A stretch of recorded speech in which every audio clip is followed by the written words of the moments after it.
गुंतलेले मनवेडे तुझ्या सवे पर्व दुसरे भाग 62.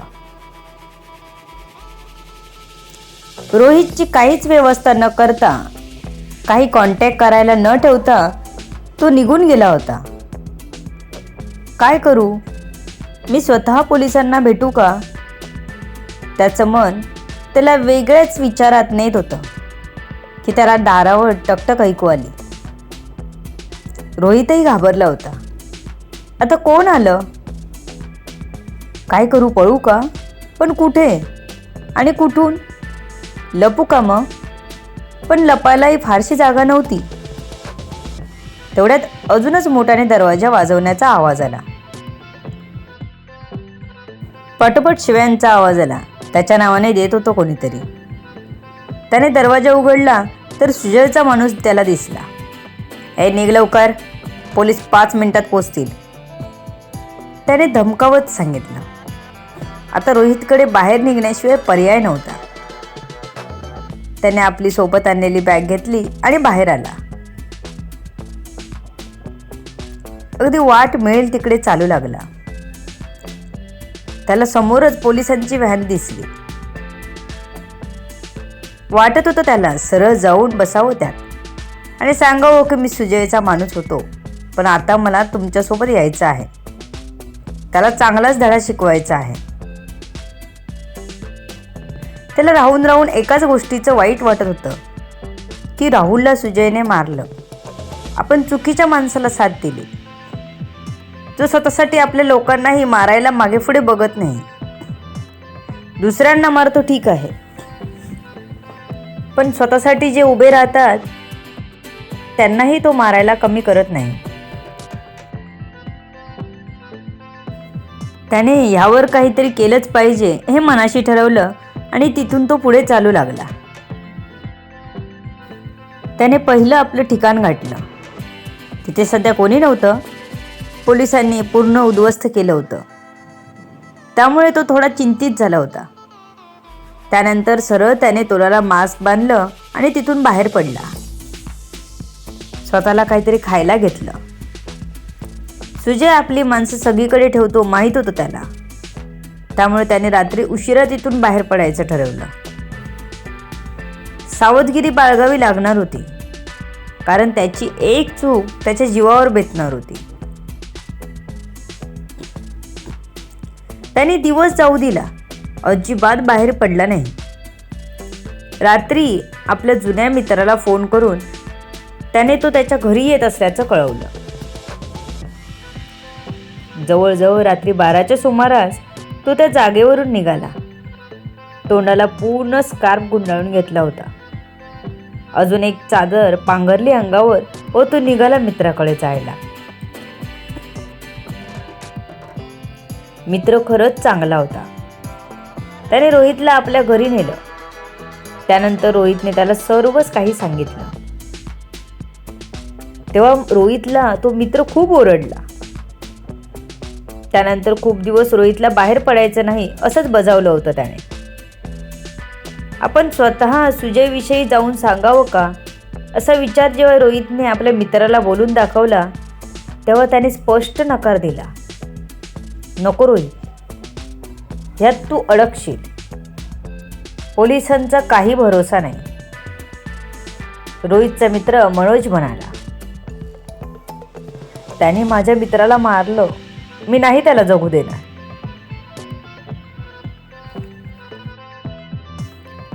रोहित रागात बोलत होता.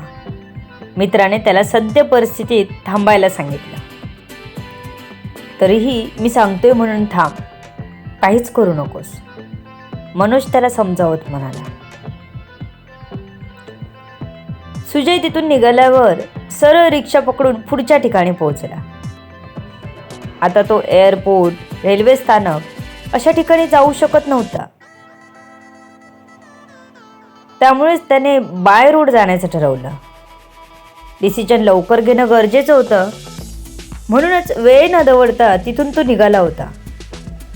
त्याने रोहितचाही विचार केला नव्हता. तो काय करेल, कुठे जाईल. त्याने तिथून एकट्यानेच प्रवास करायचं ठरवलं होतं. त्याने माहीत असलेल्या ठिकाणी रिक्षावाल्याला सोडायला सांगितलं. रिक्षातून उतरताच त्याने तिथलं मंदिर गाठलं. तिथे जेवणाची व्यवस्था होती. तो तिथे जेवला.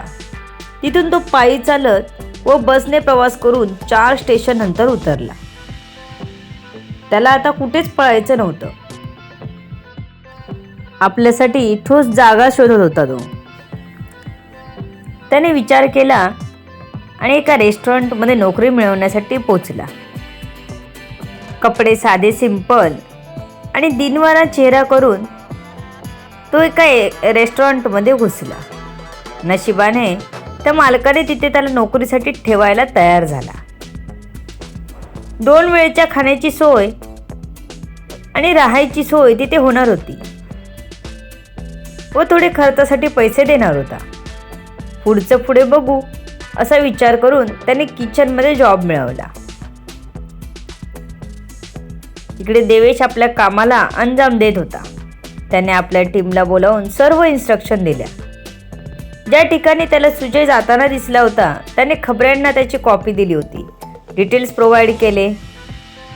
अवघ्या अर्ध्या तासात त्यांना खबऱ्यांनी माहिती पुरवली होती. त्यामुळे साध्या विषयात ते सुजयला शोधण्यासाठी तिथे पोहोचले. त्याने सांगितल्याप्रमाणे त्याची टीम वेगवेगळ्या ठिकाणी पसरली. हळूहळू ती जागा कव्हर करत ते तिथे पोहोचले. पण तिथे कोणीच हाती लागलं नाही. म्हणजे पुन्हा निराशा पदरी पडली. नक्कीच काहीतरी पुरावा सोडून गेला असेल. त्याने जागेची झडती घेतली. त्यांना डोक्याचं वीक त्याने जे वापरलं होतं ते दिसलं. बाकी इतर कचरा होता. जास्त काही मोठी जागा नव्हती. त्यामुळे काय शोधणार होते पोलीस तरी.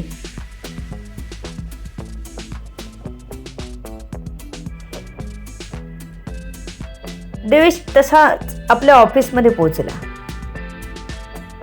मला 1 तास तरी कोणीच डिस्टर्ब करू नका असं सांगून त्याने तिथे सुजय राहत होता तिथले आजूबाजूचे CCTV फुटेज बघितले.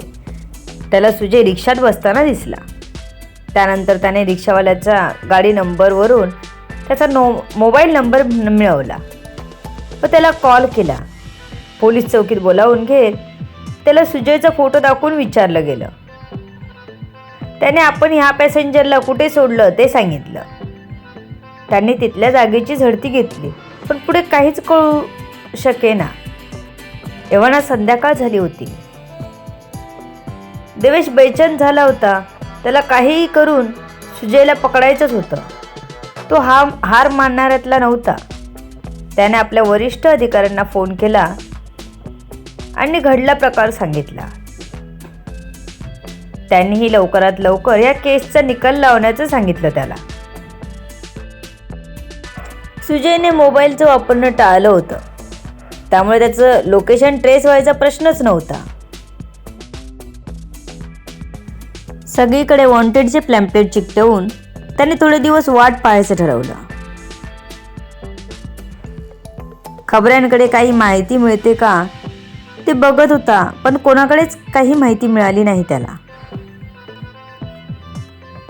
त्याचं प्लॅनिंग फेल झालं होतं.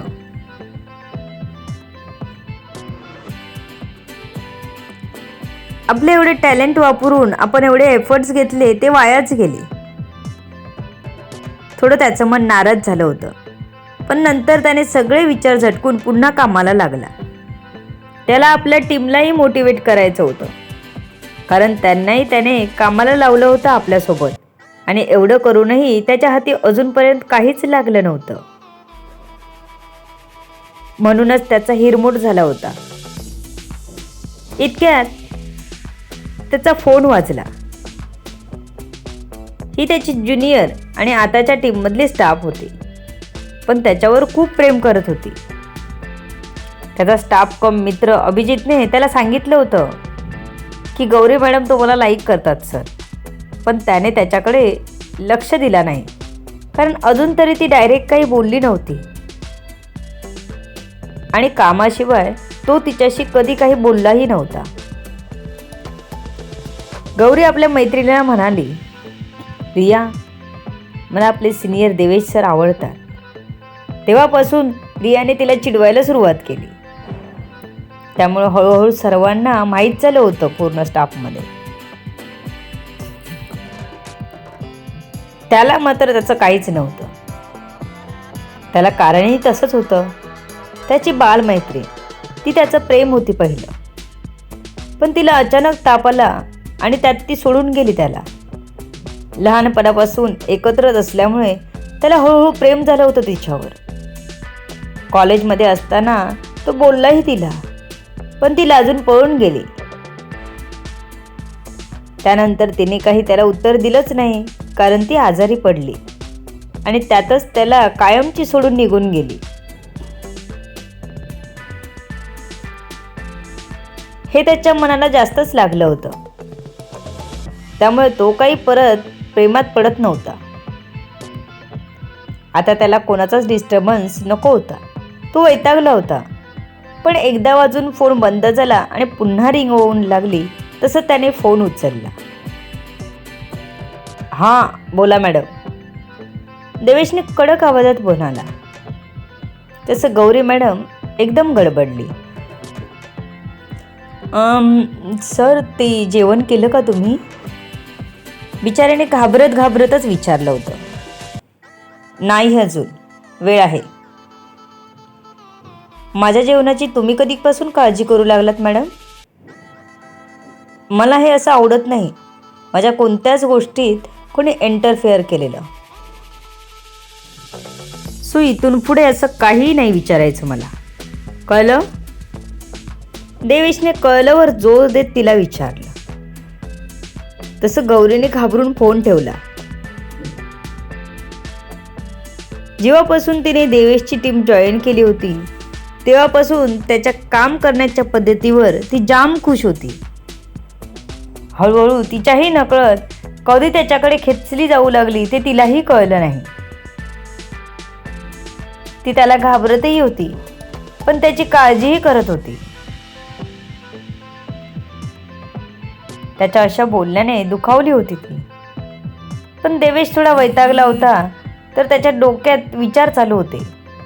त्यामुळे तो राग तिच्यावर निघाला होता. शक्यतो असं नाही करायचा तो, पण आज तोच टेन्शनमध्ये होता, तर बाकीचं कुठे त्याच्या डोक्यात असणार होतं. त्याला मात्र प्रेमाचं काहीच पडलं नव्हतं. म्हणून तर त्याने तिला सांगितलं की मला चौकशी केलेली चालणार नाही. नुसतं सांगितलं नव्हतं, तर जवळजवळ त्याने धमकीच दिली होती तिला. बिचारी गौरी मॅडम. गप्प जेवून निघून गेली. सर्वांना माहीत होतं की ती देवेशला लाईक करत होती, ते फक्त त्याला सोडून. त्याने कधीच तिच्याकडे लक्ष दिलं नव्हतं कामाव्यतिरिक्त. गौरीला देवेशची काळजी वाटत होती. तो जरी दुसऱ्यासारखा वागला तरी तिची काळजी काही कमी होणार नव्हती.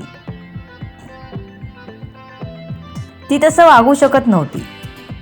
प्रेम जे करत होती, तो भाव देवो न देवो, तिची काळजी काही कमी होणार नव्हती. त्याच्या केबिनमध्ये जाऊ शकत नव्हती. लक्ष मात्र सारखं त्याच्या केबिनकडे जात होतं.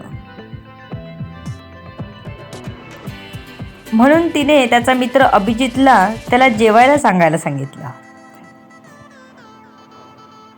अभिजितने तू काळजी करू नकोस, मी बघतो काय ते, असं खुलेनेच सांगितलं.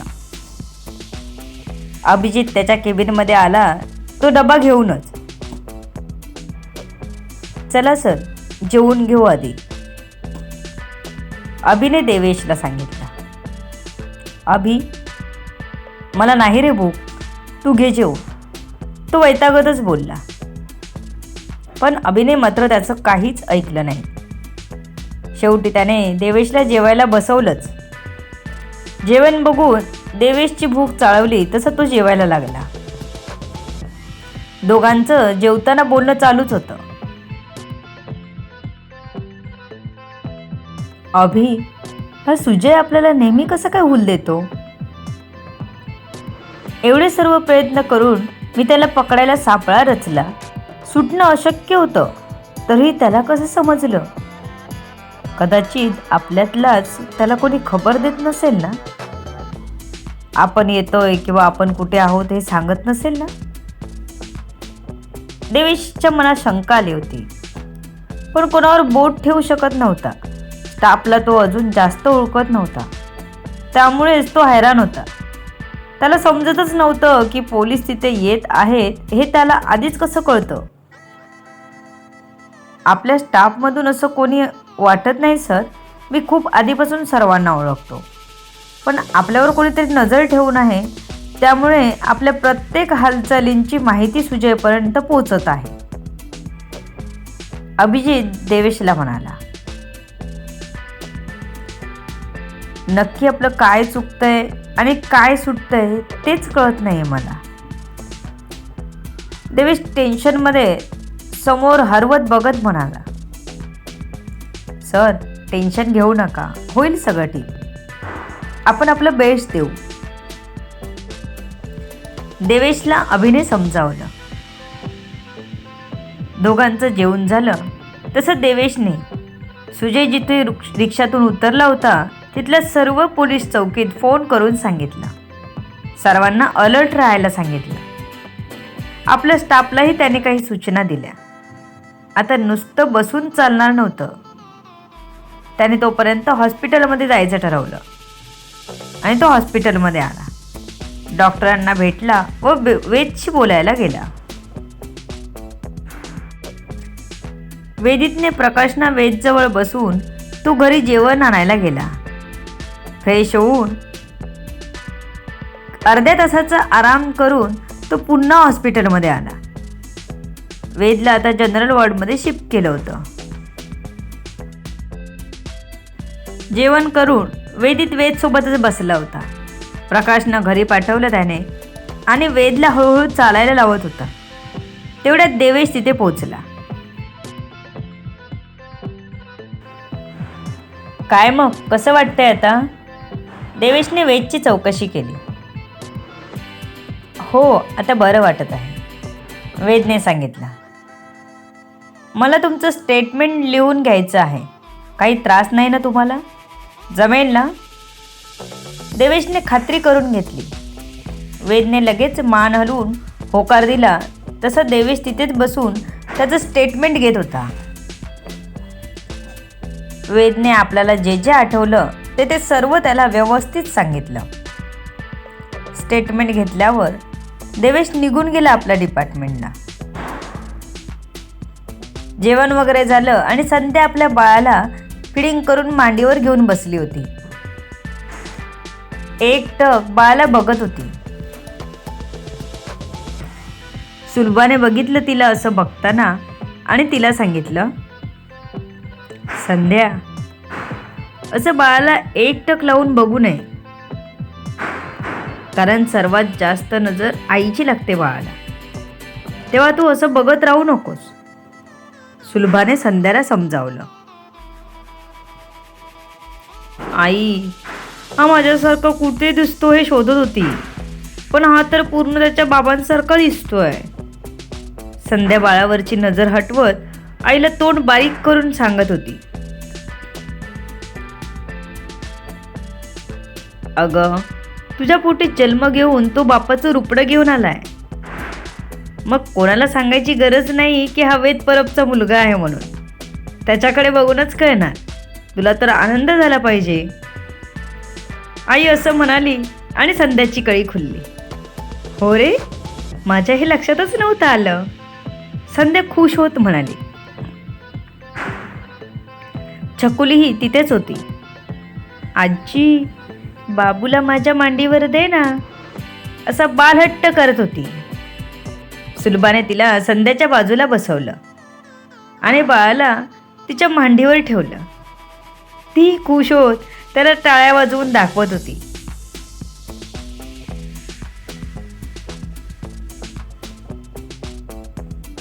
वेदने संध्याला फोन केला. संध्या कानाला फोन लावून होती, पण त्याचा आवाज ऐकून आपोआप तिला रडू येऊ लागलं. हे आपल्याला काय होतंय?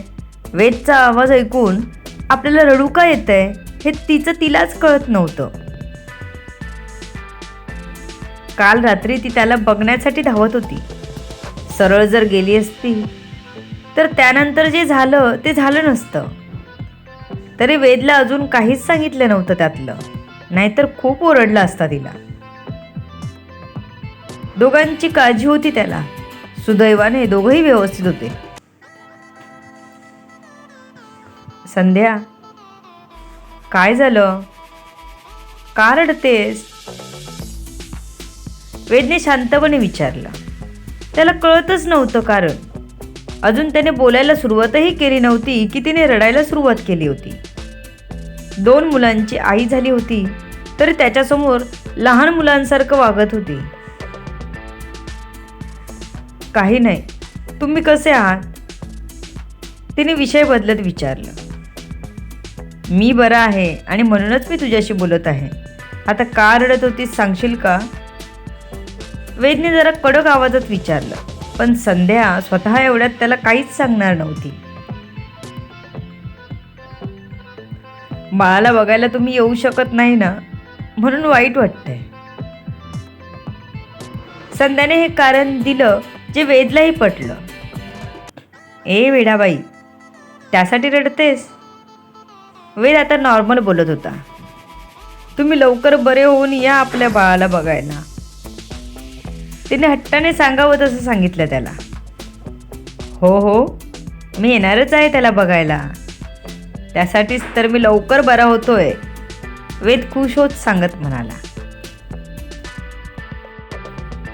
हां, मी खूप मिस केलं तुम्हाला. संध्या एकदम इमोशनल होत म्हणाली. ती खरंच त्याला खूप मिस करत होती. छकुलीच्या वेळी त्याच्या चेहऱ्यावरची स्माईल तिला आठवत होती. मिस यू टू बेबी, खूप मिस केलं मीही तुला. हे बोलताना त्याचेही डोळे पाणावले होते.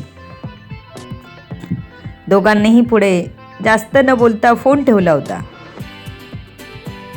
आज त्याचं फायनल चेकअप होणार होतं. म्हणजे रिपोर्ट येऊन सगळं ठीक असेल तर मग त्याला उद्यापर्यंत डिस्चार्ज मिळू शकला असता. आता तो हळूहळू चालतही होता, त्यामुळे रिपोर्ट चांगले येतील ही त्यालाही खात्री होती. पाहूयात काय होते पुढच्या भागात. मित्र हो, माझी तब्येत बरी नसल्यामुळे स्टोरीमध्ये एवढा गॅप झाला त्यासाठी सॉरी. आजचा भाग थोडा मोठा लिहिला आहे.